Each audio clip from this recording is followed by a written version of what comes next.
Dating bagyong Berbena nakalabas na ng Philippine Area of Responsibility kanina pang madaling araw at lumabas na ito bilang typhoon category. Banta nito sa bansa ay malayo na, pero ang mga pag-ulan sa hilagang silangan pa rin ng Nodo Luzon, bunsod pa rin ng umiiral na shear line magpapatuloy. Nalalabi ng bansa katamtaman ng panahon, may mga isolated lamang na pag-ulan sa ilang bahagi ng South Luzon, Visayas at ilang bahagi sa Eastern Mindanao.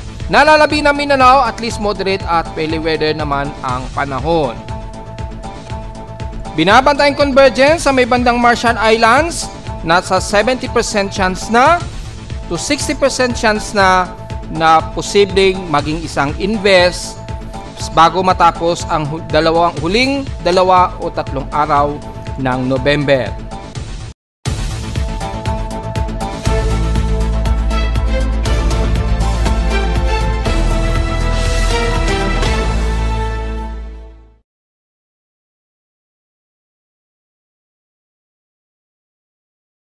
Hello, good morning mga folks. Welcome po muli sa ating daily weather bulletin at analysis para sa araw ng Huwebes, November 27, 2025. Ang oras sa ating boss may maga ay alas 11:23 na ng umaga. Wag nyo muna pong i-consider itong nasa ating dashboard na until now hindi po nag-update yan ha. Pero makikita nyo pa rin yan sa ating tropical cyclone sector. Dito po sa ating backup, yan po ay ano na po yan, hindi na po nag-update yan dahil naka-offline po yung server ng Hawaii. Pero meron po tayong backup para dyan, just in case gusto nyo maling malaman ang active na monitoring natin ng tropical cyclone sector. Kiklik nyo lamang dito sa baba yung fail-proof data since hindi po available ngayon sa itong isang TC sector natin. So kiklik nyo po yan, ito po yung mas active ngayon na gumagana na tropical cyclone monitoring system natin, na kung saan ang eksaktong lokasyon ngayon nitong si dating bagyong Berbena na nakalabas na nga po kaninang madaling araw ng Philippine Area of Responsibility.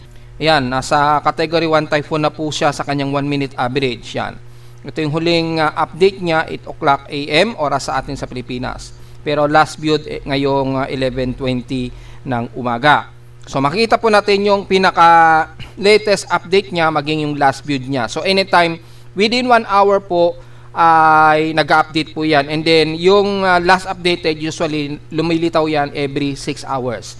So yan po, hindi man siya totally aggressive ng pagka real time niya na gaya dito sa itaas, at least ang importante po ay updated pa rin tayo na namomonitor yung galaw nitong bagyo.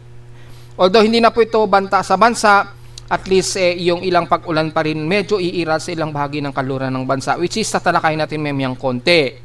Pero sa ngayon ay mag-uulat muna tayo ng lagay ng panahon sa iba't ibang bahagi ng bansa, kabilang na dito sa bahagi ng silangan ng Nodo Luzon dahil patuloy pa rin ang shear line na umiiral dahil balik easterlies na naman po tayo. At dahil balik easterlies, magkakaroon pa rin ng mga pag-ulan dyan lalo na sa bahagi ng Cagayan Valley, ilang bahagi ng Cordillera at Quirino, pababa na ng Quezon Province, lalo na ng Aurora Region, kasama na ang ilang bahagi ng Quezon Province hanggang Camarines Norte. Although at least dito sa may bandang Bicol Region, at least medyo nagmumoderate na po ang panahon dyan. Magkakaroon lang tayo ng overcast at maulap na panahon sa maghapon pa rin. Dahil siyempre, pag nawala na yung bagyo, balik na naman yung ating easterlies dito na babalandra na naman sa bansa na magdudulot na naman ng mga mas mauulap na yung paporin at magdudulot ng mga kalatang pag-ulan po. So itong ating weather disturbance dashboard na to, sa ngayon hindi po updated dyan. Yung pinakita ko sa inyo kanina, doon nyo po makikita. And the rest na mga ensemble and forecast track ay operational pa rin naman sa ating TC sector. Kaya hindi pa rin tayo magmimintis sa ating monitoring analysis. So sa ating current conditions, overcast, gloomy, haze at mayroong magnitude 5 down na lindol na sa loob ng ating boundary ng bansa. Well, double check natin kung saan yan. Kakapasok lamang po nitong malakas na pagyanig nito. Yan, may na-detect ang aking seismograph. Wala pang latest update. So double check natin kung saan yan gamit ang International Seismic Monitoring. Well, mukhang dito yan sa may bandang Lawag. Bandang northeast ng Lawag, Ilocos Norte, malapit sa south ng Adams, sakop ng Ilocos Norte. Yan, sakop pa rin siya ng Ilocos Norte. Yan. So, mula sa Lawag, bandang northeast ito. May magnitude 5.0 po ito na may 42 km depth. Oras sa Pilipinas ay 11:10 AM. Yan, mga 11:10 AM po naganap ang lindol. Ipopost na lang natin yan, mga folks. At least, mayroon na naman tayong bagong magnitude 5. Ewan ko lang kay P-Box kung ima-magnitude 5 din nila yan or magnitude 4.8 lamang. Depende yan sa calculation nila sa kanilang short period seismometers. Samantala sa ating lowest temperature na natala na weather station sa Caloocan, nakapagtala kami ng lowest of 25.7 degrees Celsius kaninang madaling araw, 5:49 AM. At kahapon, pinaka-highest na air temperature sa amin sa Caloocan, 33.5 degrees Celsius. Kahapon ito ng hapon at 1:55 PM. Ibig sabihin lamang yan ay mataas ang naging heat index namin kahapon, pumalo ng 46.5 degrees Celsius. Ibig sabihin mataas po yung outside humidity natin at bagyang mataas ang ating air temperature. So, mas maalinsangan ang heat index. At dahil medyo umaaraw-araw na dito sa may bandang Southern Luzon, pwede na tayong mag-forecast sa may parte ng Southern Luzon po gamit ang ating heat index monitoring. Sa ating real-time na heat index as of 9:57 AM ngayong umaga, nasa 40.2 degrees Celsius na po ang aming init pandama under extreme caution. Sa forecast ay 39 degrees Celsius daw ang inaasahan. So halos magkatulad ang forecast at sa actual instrumentation reading. Yan. At sa ating namang forecast sa maghapon, pinakamataas na raw ang 39 degrees Celsius ngayong umaga. Hindi naman aabot doon ng 40 degrees Celsius o 45 degrees Celsius sa maghapon sa amin sa Caloocan. So sa iba't ibang bahagi ng bansa, well, double check natin. Southern Luzon muna tayo dahil sa Hilaga ay medyo maula pa rin yan. Maging sa may bandang Central Luzon. So expected na mababa ang heat index dyan. So dito tayo sa may bandang San Jose Occidental, Mindoro ay nasa 41 degrees Celsius daw ang kanilang heat index at papalo ito hanggang 42 degrees Celsius ngayong tanghali ng 12 PM. So medyo mataas-taas na rin kahit papano ng konti. Sa Cebu naman ay mas maalinsangan kayo, mas mataas po, nasa heat danger tayo na 43 degrees Celsius na pinakamataas sa inyo sa Cebu ngayong araw. Yan, ngayong 11 o'clock daw. So abot sa 43.4 degrees Celsius ang heat index. Sa Mindanao naman, sa bandang Davao City, well, hindi naman ganun kataasan, 36 degrees Celsius lamang, so wala tayong komento. At sa Zamboanga Peninsula naman ay wala rin, 34 degrees Celsius ang pinakamataas. So, mas gloomy sa kanila ngayon despite na mas mataas ang kanilang temperatura dyan kumpara sa atin sa Luzon dahil umiiral ang tag-amihan sa atin. So mukhang sa may bandang Central Visayas ang medyo mas maalinsangan tayo at mataas ang heat index na halos umaabot nga po ng 44 to 45 degrees Celsius o 43. So wag na lang masyadong magbibilad at wag masyadong magpapawis ng husto. Dahil mataas din ang outside humidity ninyo. So, magkakaroon tayo ng hot humid na panahon dyan. Samantala, sa ating PHX Simpson past 24 hours nangunguna ang butuan sa may pinaka-highest air temperature na 35.6 degrees Celsius na alinsangan. At sa lowest temperature sa Baguio ay nasa 18 degrees Celsius pa rin ang kanilang lowest temperature. At sa Inola ng Kasiguran, Aurora, nakatotal sila ng 161 millimeters na total rainfall. So grabe po ang naging pag-ulan nila sa bandang Aurora. Well, dahil nga po sa combination nga po ng shear line at yung monsoon trough na nag-combine nitong si dating bagyong Verbena. Lumakas po yung tuloy yung ulan nila dyan sa may bandang Aurora. At sa amin naman sa Caloocan, well, 0.3 mm lamang ang naging total rainfall namin kahapon. So hindi masyado inulan kami sa Caloocan. Walang masyado pero madalas naging makulimlim at mataas ang pagiging heat index sa amin. So sa humidity natin 85%, high concentration at tumaas ito ng 2% since last hour. Thunderstormy tayo ngayon na 1007 hectopascals and steady ito since last hour. Low tide po tayo, so mababa ang sea level pero maalon pa rin sa may bandang Kanluran, so delikado pong pumalaot. Lalo na dyan sa may bandang Nodo Luzon. At sa silangan naman ng Nodo Luzon, medyo mataas pa rin, 1.25 meters ang taas ng alon. Gale force winds naman ang iiral sa ibang bahagi ng Southern Luzon hanggang Mindanao. Although, at least sa may bandang Visayas at Mindanao, medyo okay na pong pumalaot dyan. Ingat na lamang sa mga bugso ng hangin dala ng easterly trade wind. So magbubunso po yan ng medyo mabugso at may mga pag-gale na hangin. Yun na lamang ang magiging aalalayan nyo na lamang po kung papalaot tayo ngayon, lalo na sa mga mangingisda natin. So medyo rough seas pa rin tayo kahit konti. Ating air quality index mataas po, moderate, 60 index. So magmas po tayo sa mga sensitibong mga baga po dahil nasa 23.4 micrograms per cubic meter ang ating air quality, yung particulate matter 10. Sa ating almanac, sumikat ang haring araw kaninang 6:03 AM at lulubog po ito mamayang 5:24 PM. At halos magpa-first quarter na po na waxing crescent na 39% illuminated ay kaka-moonrise pa lamang po, eksakto ngayong moonrise 11:29 AM, ngayon lamang, mga ilang minuto na nakalipas. At lulubog po ito mamayang gabi at 11:17 PM. At sa ating local weather outlook para ngayong Huwebes at Biyernes, well, as usual, magkakaroon tayo ng mga localized thunderstorms sa hapon, maulap ang halos buong maghapon natin sa Metro Manila. Base na rin sa aking forecast sa Caloocan na may 100% chance of rain. Probably mga localized thunderstorms na yan. Bukas ng Biyernes, ganun din ang mangyayari, maulap tayo sa halos maghapon at localized thunderstorms ang inaasahan. So usually ang pag-ulan natin mga isolated rain showers lamang ang madalas na may 90% chance of rain naman bukas ng Biyernes. Highest and lowest temperature expected maglalaro 30 degrees Celsius and lowest temperature expected ay nasa 25 degrees Celsius. So, hindi na natin masyado i-report itong si Berbena under severe tropical storm nga po ito o international Encoto dahil nasa labas na ito ng Philippine Area of Responsibility since kanina madaling araw pa, kaya hindi na masyado natin magiging concern si dating bagyong Berbena. Diretso agad tayo sa ating ginagamit na satellite imagery.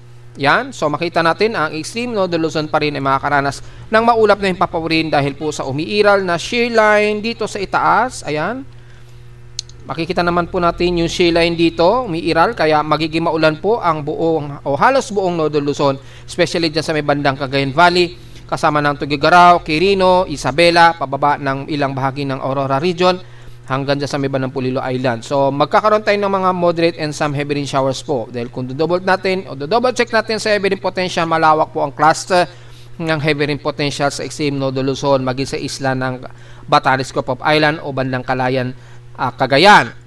So, magiging maulan din ang ilang bahagi ng Ilocos Norte at ilang bahagi ng Ilocos Sur dahil magiging maulap po tayo dyan, and the rest ng Apayao, Kalinga at ilang bahagi ng Mountain Province, maulap po tayo ngayon at asahan ang kalat-kalat na mga pag-ulan.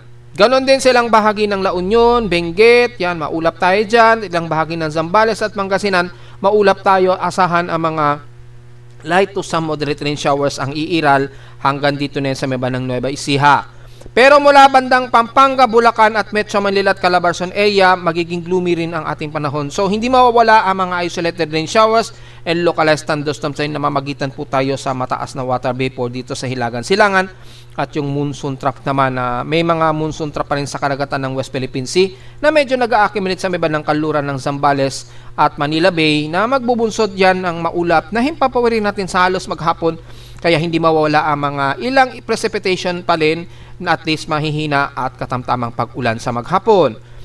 At maulap din ang ilang bahagi ng Bicol Region, lalo na sa may bandang Camarines Norte at Camarines Sur, although at least moderate ang panahon sa nalalabi ng Irigal, Legazpi at Sorsogon, hindi mawawala ang mga isolated rain showers and localized thunderstorms, although tumitila din naman kaagad dyan. The rest ng South Luzon mula Marinduque, Romblon at Masbate, halos katamtaman na rin ang panahon ninyo, maliban na lamang sa may bandang Mindoro o rest ng Mimaropa area na magiging mas maulap at may mga cluster na mga ilang moderate to heavy rain showers ang iiral, kabilang na ang bandang El Nido at Coron, Palawan. Magdala na lamang ng payong mga folks. At katamtaman at mostly fairly weather naman ang halos nalalabi ng buong Visayas area, lalo na ang Panay Island, Negros Region, Cebu at Bohol. Halos wala tayong masyadong himpapurin. Partly cloudy lamang ang makikitaan natin dito. So, usually, isolated na lamang ang pag-ulan just in case magkaroon ng mabigat na saturation ng water vapor sa maghapon. Maulap din ang bahagi ng Eastern Samar at Northern Leyte. So, moderate ang panahon din ninyo dyan. Isolated lang din na pag-ulan ang magiging forecast ninyo sa maghapon. So, mostly, moderate to fairly weather naman ang halos nalalabi ng Visayas, ganon din sa Mindanao area. So, mas maaraw sa inyo, asahan ng hot humid na panahon, partly to sa mostly clouding iiral. Silang bahagi ng Eastern Mindanao kabilang na ang bandang Davao de Oro or bandang Compostela Valley. Pero sa nalalabi ng Sorsogon, Barm at Agusan Region, maging sa central ng Bukidnon, magiging fairly weather naman ang panahon. Partly to sa mostly cloudy lamang ang iiral, maging sa buong Davao Region po. Katamtaman at maaraw din ang bahagi ng Zamboanga Peninsula.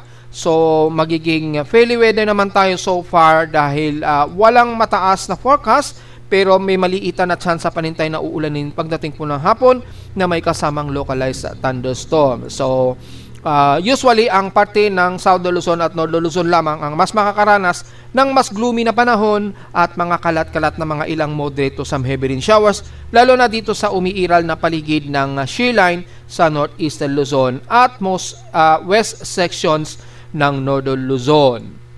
So kung titingnan natin sa rain and MSLP or mean sea level pressure forecast mula kay ECMWF, makikita natin halos fairly weather ang ilang bahagi ng Mindanao at Visayas. Mga katamtaman pero may mga di inaasang isolated lamang ng mga light rain showers ang iiral sa Visayas at Mindanao. Pero pagdating ng South Luzon at Northern Luzon, dito magiging mas maulap at magiging mas kalat-kalat ang mga pag-ulan na may pagkilat at pagkulog, lalo na dito sa boundary ng shear line natin sa northeastern Luzon po ngayong umaga hanggang alas 2 po yan.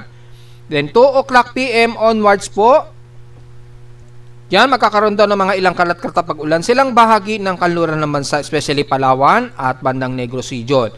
Minsan ay may moderate to some heavy rain showers daw ang iiral mamayang hapon pagdating ng mga alas 2 onwards diyan sa may bandang Palawan at west sections ng Visayas, at magkakaroon din ng mga kalat-kalat na pag-ulan sa may bandang Mindanao, especially Sorsogon, Barm, yan, sa Barm kasama ng Barm, Maguindanao at Bukidnon.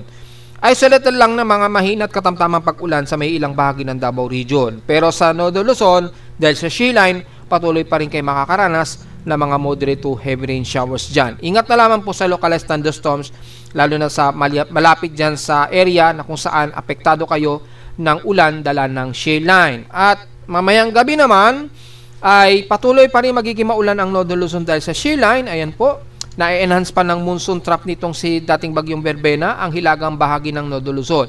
Kaya magiging maulan po ang most areas ng Northern Luzon at mukhang aabot yung ilang trough dito sa may bandang Bicol Region kasama na ang Metro Manila at Mimaropa area. Eastern Visayas, kalat-kalat din ng isolated rain showers at localized thunderstorms ang iral, ganon din sa may bandang Mindanao. Although sa Mindanao, at least light to moderate ang posibleng pumasok na forecast sa kanila.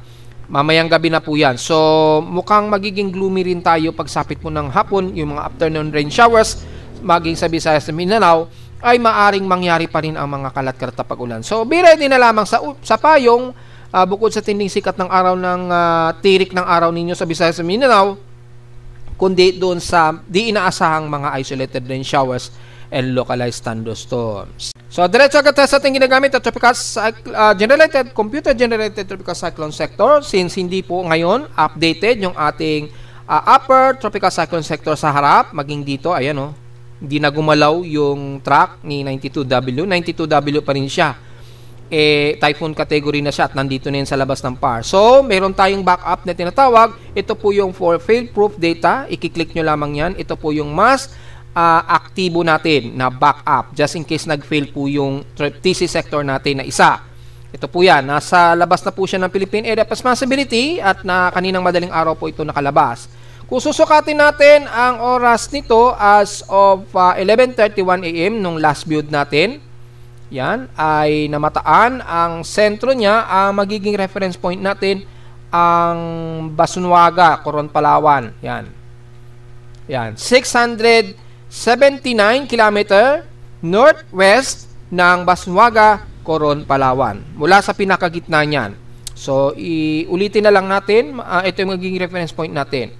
Malapit sa gitna ay nasa layong 666 ayan, kilometer northwest po yan ng Basunwaga, Coron, Palawan. At least yan na po yung pinaka-closest sa sentro ng bagyo. So, nasa labas na po ito ng PAR. So, balik na siya sa international name na Koto.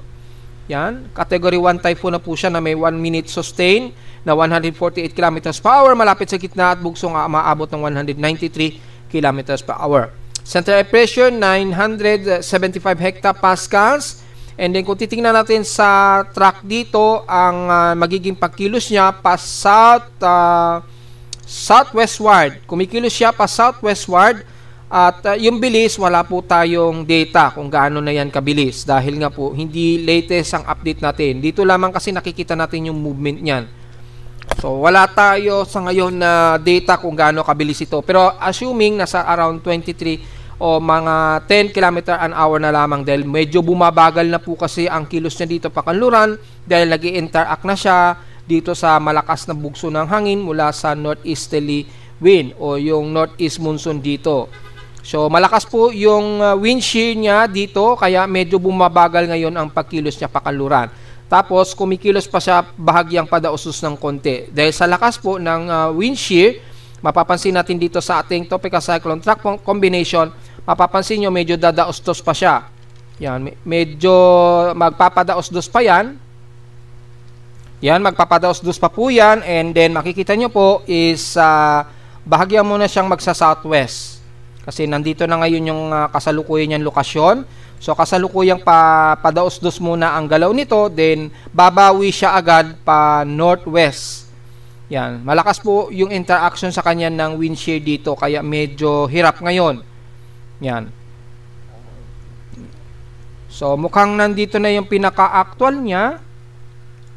I-assume natin na nandito siya ngayon sa may bandang malapit sa may bandang Kalayaan Group of Islands. Kaya nakataas sa Tropical Cyclone Wind Signal number 1 ang Kalayaan Group of Islands. So, mapapansin natin sa tatlong weather agencies ng Japan, ng Joint Typhoon Weather Center, ni Pag-asa, ng DeepMind AI at ng Japan Meteorological Agency na halos magkakapareho ng ang kanilang forecast track. Yan. So mukhang bago pa siguro ito makalapit ng baybay ng Vietnam, Eastern Vietnam, ay agad-agad din itong hihina kaagad dahil sa interaction niya ng malakas na wind shear dito ay magbubunsod niya ng kanyang unti-unting paghina kaagad. Yan, ito po yung malakas na hangin. Ito po yung shear line niya, yung wind shear. Hindi yung shear line. Wind shear po dito, ayan o, natutulak siya napipiga siya ng wind shear dito.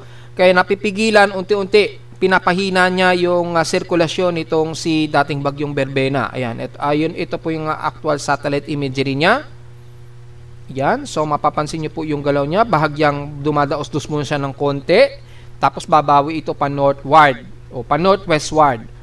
Yan po yung galaw niya kaya medyo bumabagal ang kanyang movement pa kanluran. So probably siguro bababayan sa 15 to 10 km na hour. Approximate ko lamang yan dahil wala tayong data talaga sa ating TC sector. Hindi ngayon gumagana ito sa ngayon. Hopefully ma-restore na sana kasi ang Amerika ay shutdown ang most of agencies nila, pati na ang kanilang military and infirmary monitorings. Pati yung mga naval bases naka-shutdown yung iba. Karamihan sa kanila sa oceanography ng Joint Typhoon Weather Center naka-shutdown. So, hindi lahat ng kanilang mga systems gumagana. So, apektado ang automatic tropical cyclone forecasting systems nila. So, nadamay na rin yung ating TC sector dito. Kaya, wala tayong latest update. Pero dito ay makikita nyo naman yung latest update niyan. Ito ngayon yung kasalukuyang location niya. Yan po, diyan na po makikita kung gusto nyo po ma-monitor pa rin. Pero yung ating mga ensembles ay active pa rin po na real time. Hindi naman real time, yung forecast niya, yung updating niya ay latest naman po. So, kaka-latest update nga lang din ng Japan Meteorological Agency. So, ito po yung kanilang TC error at yung ensemble. So, wala na pong masyadong epekto sa bansa. Halos hindi na tayo apektado ng mga pag-ulan nito, yung malawakang pag-ulan nito at pagbugso ng hangin. Mangilan-ngilan na lamang sa kanluran ng bansa. Pero umalis man ito ng bansa ay nag-iwan pa rin ito ng mga matitinding pagbaha. Kabilang na ang Karkar, Cebu. Grabe daw ang naging pagbaha pa rin dyan. So, napatunayan natin na patuloy pa rin ang pagbabaha sa may bandang Cebu. Totally hindi pa nga umabot sa severe tropical storm ang bagyo o hindi pa siya nag-tropical storm nung nandito yan sa bandang Visayas pa nung isang araw nagdulot na kaagad ng baha. So what more kung naging mas malakas na bagyo pa yan. Buti na lamang ay tropical depression pa lamang siya habang tinatawid nito ang buong Kabisayaan hanggang Palawan noong isang araw. Since noong nag-landfall ito ng umaga, noong 24 ng umaga. So mga Lunes po yun ng umaga nang mag-landfall siya dito sa may bandang Surigao region. Yan, nag-landfall kasi siya dito sa may bandang Surigao del Sur. Sakop ito ng Surigao del Sur. Tingnan natin kung sakop. Yes, sakop po siya ng Surigao del Sur. Bandang Tandag nga po siya nag-landfall. Yan. Mga Lunes po yan ng umaga. And then, binaybay nito ang buong Visayas mula Bohol hanggang Panay Island. At nagdulot nga po na matinding pagbaha. So, hindi pa rin tayo magmimintis mga folks kahit na naka-temporary, hindi functional yung ating tropical cyclone sector ito sa itaas. Ito, temporary hindi siya gumagana pero meron tayong backup na which is fail-proof po ito. Hindi ito nagfe-fail. Yun yung nasisiguro sa akin ng kausap natin na foreigner.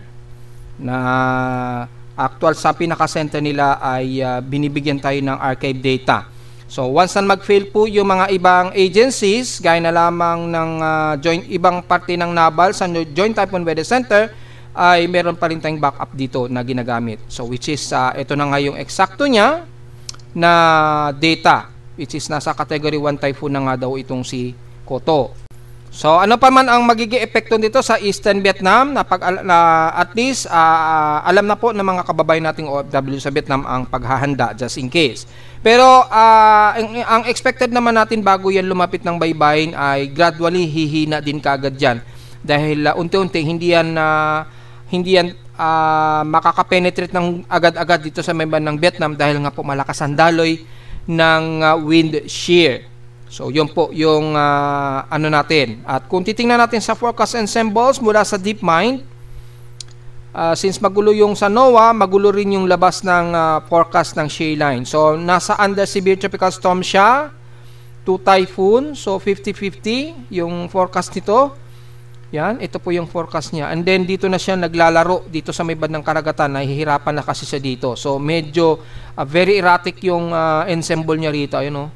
Iba-iba na po yung bato ng pagka-erratic niya. Iba-iba na yung pagbato sa kanyang ensemble forecast.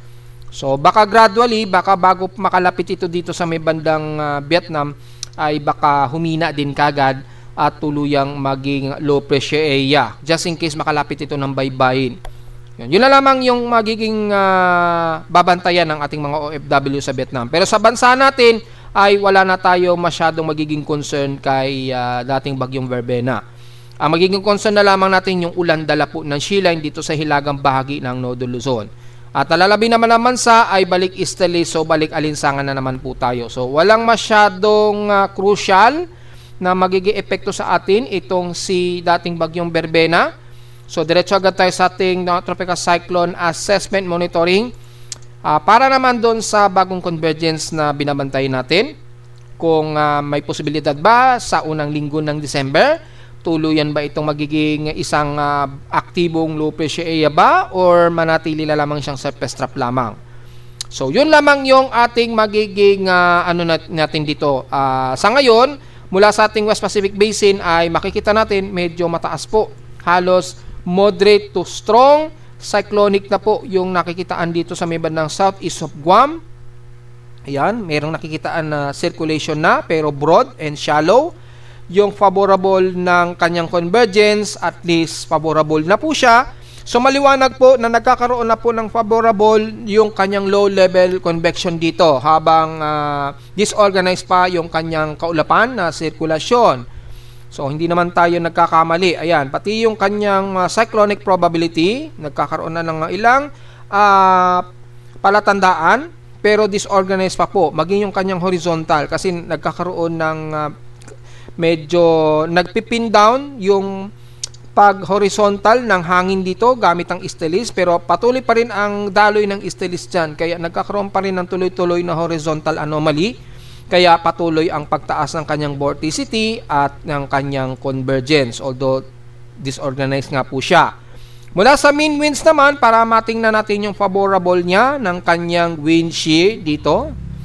Kung mapapansin nyo po dito is very favorable na po yung kanyang wind shear niya. Ayan, patuloy na nagkakaroon ng Coriolis, kaya ang tendency ay patuloy na nagkakaroon ng shallow na upward low convection dito. So dito sa may bandang southeast of Guam or halos malapit na sa may bandang Caroline Island o Yap Island. Halos. So very favorable po siya. So hindi naman tayo nagkamali. Yung kanyang convergence, kung titingnan din natin, ay disorganized pa rin, pero at least nasa 22 kilometers per hour yung kanyang pagiging tropical wave dito. Yan, napaka-disorganized pa, kaya wala pa tayong masyadong low-level convection na nakikitaan. So, ibig sabihin lamang yan mga folks, maliit pa ang chance nito na magiging isang ganap na bagyo, pero patuloy nating babantayin dahil ang kanyang tropical cyclone strike probability ay nasa at least 60% na po yung kanyang strike probability dito. At mapapansin nyo po ang direksyon tila pa northwestward nga po ang pinapakita na nagiging kilos nito. So yan pa lamang yung magiging assessment natin sa ngayon at hindi pa natin pwedeng i-conclude kung tuluyan ba itong magiging active low pressure area. Sa ngayon sa susunod na 24 oras mananatiling mababa ang chance nito na maging isang active low pressure area. Pero yung kanyang genesis nga po for possible tropical cyclone activity ay nasa 60% chance na nga daw po according sa data feed ni ECMWF. So sa kanyang mean sea level pressure, kung titingnan nga po natin ay mababa po yung atmospheric pressure. So posible po itong itaas ni Japan Meteorological Agency anytime. Siguro within 48 hours, pero hanggat hindi pa masyado organized yung kaulapan nito, mananatili pa lang itong surface trap. Yan lamang yung masasabi natin sa ngayon. At sa computer models naman, mula kay GFS, mayroong nakikitaan nga po na shallow low pressure area dito, and then nag-convection siya, then sasama siya dito sa malakas na portion ng jet stream, kasabay po ng malamig na hangin. Maitutulak po siya ng frontal system dito kasi may frontal system na mabubuo dito, kaya matutulak po yung bagyo pa Hilagang Kanluran. Ayan, hanggang sa unang linggo yan ng December. Yan ay kay GFS. Kay ECMWF naman, sa pestap lamang, tropical wave pa lamang nakikitaan dito sa may southeast of Guam. Ayan. Pero hindi pa nakikitaan na pagiging active LPA nito. Kay NAVGEM naman, which is mas aggressive, ay ganun din. Halos tropical wave lang din nakikitaan. At walang nakikitaan sa ngayon na magiging isang ganap na bagyo. So, kay Icon, halos tropical wave din. Kay GM, ito, nag-tropical wave din, naging isang shallow low pressure area din siya. Dito makikita, pahilagang kanluran siya, and then matutulak po siya ng frontal system. Yan, kailan siya matutulak ng frontal system? Ayan, mga December 2. So, mga December 2, magkakaroon ng frontal system dito. Malakas na hangin ng frontal system, yung cold front. Lalakas po yung cold front dito, kaya ang tendency ay yung low pressure area ay babalandra siya pa northeast. Matutulak siya ng frontal system. So, kung i-animate nyo po, mapapansin nyo po paano siya itinulak ng frontal system dito along with the shear line. Yan po. Yan, hihilagang kanluran siya, then babalandra siya sa may bandang shear line, then maitutulak siya pahilagang silangan. Maitataboy siya ng frontal system. So dito malabo na nakikitaan na ito ay tatama sa anumang kalupaan ng bansa. Ayon dito sa forecast lamang na ito, hindi pa yan totoo dahil simulated pa lamang yan. Pero yung consistency o yung confidence na magiging ganap na bagyo ito ay nanatiling napakababa pa po. So double check na rin natin sa ating tropical cyclone advisories and forecast, just in case kung meron ng magiging analysis itong si Japan Meteorological Agency, just in case po. Ayan, so wala pa naman. For the next 24 hours, double check natin, wala din. And then within 48 hours, double check din natin, wala rin. So matiling negative pa siya hanggang sa susunod na 48 oras. So wala pa ring lumalabas na at least empirical announcement itong si Japan Meteorological Agency. Kaya hindi pa natin pwedeng sabihin na itong binabantay natin na bagong convergence sa may bandang Marshall Islands na magiging ganap na bagyo, ha. So wag mo nang maniniwala sa mga kumakalat na yung Wilma. May nababasa na naman tayo na Wilma na typhoon category daw or super typhoon. Wag nyo muna paniwalain yung mga folks at mag-stay muna tayo sa real time po ng monitoring. Tingnan mo muna natin sa loob ng 24 oras kapag magkakaroon na ng palatandaan na itong binabantayan natin na magiging possible invest low pressure area po. Sa ngayon ay mananatili pa lamang na isang surface trap yan hanggang tropical wave pa lamang po. Hindi pa siya totally aktibong low pressure area. Sa Ulatindol, well, merong kakapasok lang ngayong 11, mga 11:13 o 11:12 AM po o to 13 na na-detect ng aking seismograph. So, diretso agad tayo kay PHIVOLCS. Ayun na nga, hindi nila itinaas sa magnitude 5. Yan. Yan. Ito po yung isang malakas na pagyanig naganap sa bandang Ilocos Norte, southeast ng Burgos, Ilocos Norte na may magnitude 4 lamang, na may lalim na 19 km depth. Naganap ito 11:10 AM po. Pero kung titingnan natin sa International Seismic Monitoring, ayun, dinigrade na nila. Kanina, magnitude 5 yan, di ba? Dinigrade po sa magnitude 4.9 na lamang. Yan. Ito po yung epicenter niya. 54.7 km ang lalim. Sa data feed ni PHIVOLCS ay 19 km ang lalim. Southeast ng Burgos, Ilocos Norte. Yan po yung pinagkaibahan nilang dalawa. Magnitude 4.9 sa International Seismic Network at magnitude 4 lang kay PHIVOLCS. Magkaiba sila.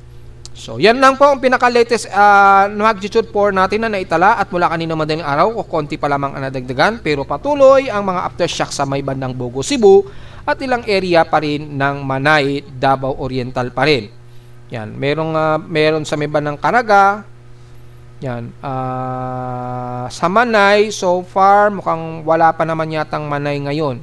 Pero Bogo, ayun, meron pala. So, patuloy pa rin talaga ang aftershocks. Yan, at Bogo, Cebu. Yan. Yan, Bogo, Cebu. Ewan ko bakit Bogo, Cebu ang tinawag dito. Kasi sa mga Bisaya, ang ibig sabihin ng Bobo is, mahirap sabihin po dito. So, Bogo sa Tagalog kasi salita niyan is bobo. Yan. Walang utak. Ganun daw ang ibig sabihin yan. Ewan ko bakit Bogo, Cebu ang tinawag. Which is parang defamation word siya. Anyway, patuloy pa rin ang aftershocks dyan sa may bandang Bogo, Cebu at Davao Oriental. So, bilangin na natin yung total earthquakes natin gamit ang ating historical earthquake data. Since lagpas 1,000 na po ito, tingnan natin kung aabot pa ba ito sa 1,100 to 1,200 mahigit bago matapos ang month of November. Yan. So, yung month of November agad, titingnan natin. Nakatotal tayo na 1,110. So, lumagpas na nga ng 100 nga. 1,110 total earthquakes. 1,049 sa magnitude 2.0 pataas. 56 sa magnitude 4 at 5 magnitude 5.0. So, since na-degrade po yung latest na lindol dyan sa may bandang Ilocos Norte, mananatiling 5 ang ating magnitude 5.0. At so far, wala pa naman tayo naitala na kahit isang magnitude 6. Hopefully, matapos ang month of November, wala tayong maitala na kahit isang magnitude 6 o higit pa. So, yung total na bilang sa paligid po ng Bogo, Cebu, nasa around 323. Ang total earthquake sa may bandang paligid ng Manay, 165. Sa bandang Surigao ay 79 total earthquakes. So, patuloy pa rin ang pagdagdag ng mga total earthquakes na to. Lumalabas, pinakamarami pa rin ang mga pagyanig sa Visayas at Mindanao. Manaka-naka pa lamang sa may bandang Nodo, Luzon. Although, wag po nating maliitin yan dahil yan po ay lumalabas, maaring mas nag-iipon pa yan ng mas malakas na enerhiya pag nag-trip po yung ating subduction plate dyan sa may bandang Luzon plate or bandang Manila plate. Kaya wag din natin babaliwalain yan mga folks ha. The more na mas tahimik yan, the more na mas lalo tayong maging handa anytime. At least dito sa may bandang Cebu, ilang beses nang nag-release ng energy o yung galaw ng galaw na plate dyan. At least ine-expect na natin hindi na ganun sobrang lakas ang magiging pagyayanig dyan. So, lalo tayong mag-ready sa bandang Luzon po ha, dahil masyadong tipid ang mga pagyayanig dyan, mga folks. At narito naman ating 3-day to weather forecast para sa araw ng Huwebes, November 27, 2025.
below.